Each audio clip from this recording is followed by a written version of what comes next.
लोकशाहीचा बुलंद आवाज, रिपब्लिकन वार्ता, महाराष्ट्र। बातमी येते नांदगाव येथून।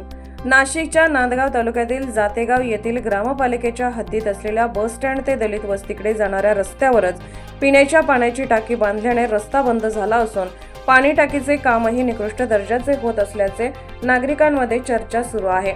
याबाबत सविस्तर माहिती अशी की जातेगाव येथे शासनाच्या जलजीवन मिशन योजनेअंतर्गत पिण्याच्या टाकीचे बांधकाम सुरू करण्यात आले असून सदरचे काम निकृष्ट दर्जाचे असल्याच्या व सदर पिण्याच्या पाणीच्या टाकीचे बांधकाम येथील बस स्टॉप पासून ते दलित वस्तीमध्ये जाणाऱ्या पूर्वीच्या रस्त्यावरच सुरू करण्यात आल्याने व निकृष्ट दर्जाचे काम सुरू असल्यामुळे येथील नागरिकांनी जातेगाव ग्रामपालिकेला व नांदगाव पंचायत समितीला वारंवार तक्रारी केल्या होत्या।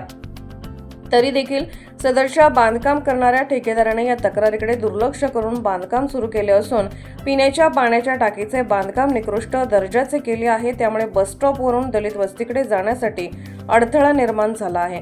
याकडे जातेगाव ग्रामपंचायतीने व नांदगाव पंचायत समितीने दुर्लक्ष केल्याचे दिसून येत आहे। सदरचा रस्ता बस स्टॉपवरून दलित वस्तीकडे जाण्यासाठी मोकळा करून द्यावा अशी मागणी येथील नागरिक करत आहेत। म्हणजे या ठिकाणी पिण्याच्या पाण्याच्या टाकीचे बांधकाम करण्यासाठी विरोध असताना देखील हे काम केल्याचे दिसून येत आहे।